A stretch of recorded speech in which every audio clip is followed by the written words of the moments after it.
during those early days, we never got fan mail, not anything to speak about. Sometimes some kid might write in and say, I want my dime back because I bought a book and there was a staple missing in the binding. To me, that would be a fan letter. It would excite me. I knew there was somebody out there who was paying attention. But we didn't get any fan mail, not until after the Fantastic Four, and that started a whole new thing at Marvel.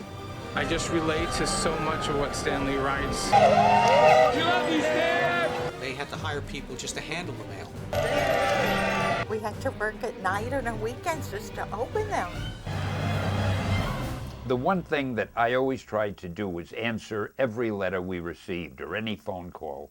And Flo was, she was so meticulous about that. And Stan would read the letters and he'd pick out ones to go in the letters pages and he would write little answers to them.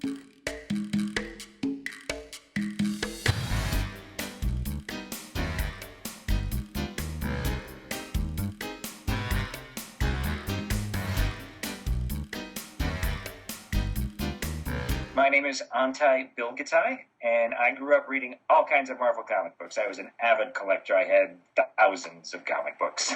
My name is Harlan Bryan. I currently live in Chapman, Kansas. I'm a technical trainer. I work for a website company that builds websites for city and county governments. My name's Kevin Cray. I'm a fourth grade teacher, and I live in Irvine. Hi, my name's Stephen Chadwick. I am stationed in Germany. I live here in Frankfurt, Germany right now. Been in the military since I was 18. Major, United States Army. I didn't believe it when my dad actually sent me an email and called me. Then when he forwarded that letter, I was like, okay, give him my information. Because I was like, okay, that's my writing. I remember writing that letter. Oh my gosh, I have to say, when you contacted me and showed me that my letter had been kept in a file somewhere, it must have been like an hour that I just kind of sat there amazed by it. I was 7 years old. I wanted to be a writer or an illustrator back then. And I remember I sent a letter to Stan Lee. When you guys contacted first, I was shocked because I hadn't forgot about it, but it was something that I think about every so often.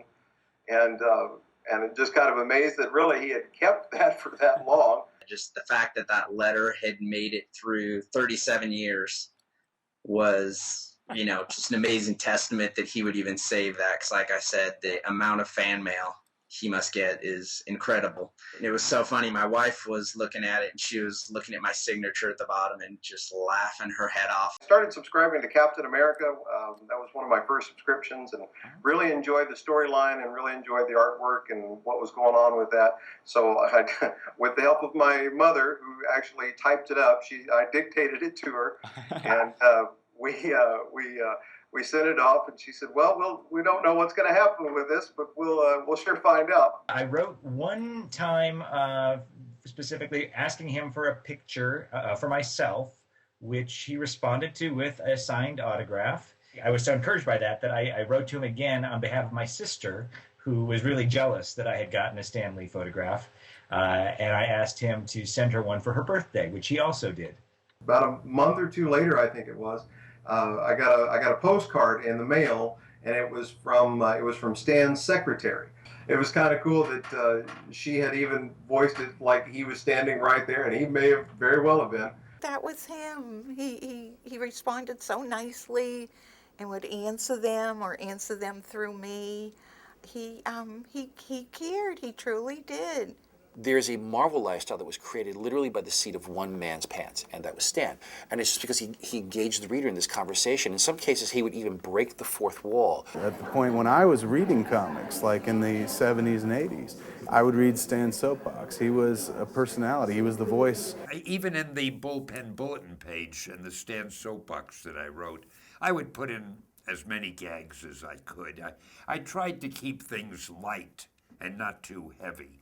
Stan had a mutant power, and Stan's mutant power was that he could write this small little soapbox and make you feel like he was talking directly to you, not to anyone else, not to the guy behind you reading the same thing, just to you. The fan club was the biggest thing for me, and the ability to go ahead and they encourage you to write in, and they would post letters in the actual comic books.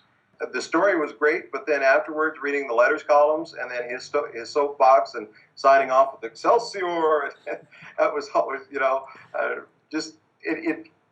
Well, it was going back to putting that face to the people behind the scenes. I love advertising and promotion and huckstering, I guess. It's the Spider-Man album, Rock Reflections of a Superhero. Not a kiddie album, a real rock album with pretty good music. Pretty exciting music, I might say. And as an added kick, I have been told, and it says on the back of the cover, that the Incredible Hulk is on drums.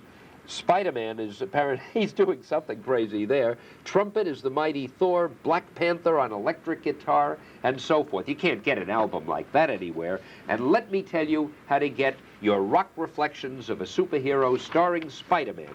Simply send to Superhero Merchandise, Post Office Box 777, Dover, New Jersey. That's 07801. Now, I read it slowly, write it down because I may not repeat it. And it's a record album, $737. The cassette and the 8-track tape is $837. Both those amounts include postage and handling. That's all you pay. Be sure to print your name and address, city, state, zip code, and age very clearly and allow 4 weeks for delivery. We're going to be waiting to hear from you.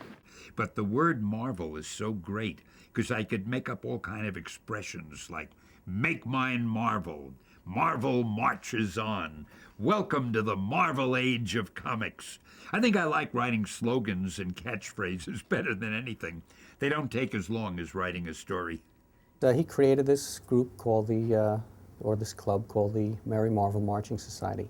In fact, one of the things we did, I decided we'd have a record, a Merry Marvel record. So I marched half of the staff over to a recording studio one day. There was Jack and Dick Ayers and Sal Brodsky and the whole group. You consider that thing, that sense of community that Stan created where you were part of this fan club, not fan club, you were part of the universe, actually. You asked me whether it brought back memories, and it did. It brought back vivid memories of the pleasure of reading those comic books and the joy that I had believing that Stan Lee or the other writers that I wrote to had an interest in my opinion. You know, I don't know why the label comes for people who collect comic books is somehow we're sort of immature or geeky. Or I don't get it. As for the whole athleticism thing, I actually did play ball in high school.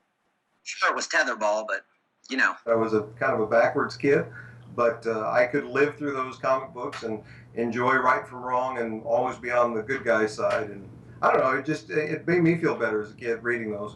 I don't know, you have a bad day, you go pick up a comic book, sit there, read it. I used to lay on my bed and read my comic book before I went to bed sometimes, even when I was in high school. When I was a kid reading this stuff, he just infused this incredible drama in every scene, and I think he's like a modern-day Shakespeare in that he had a real gift for alliteration, and my vocabulary just increased so much just by reading Stan Lee comic books.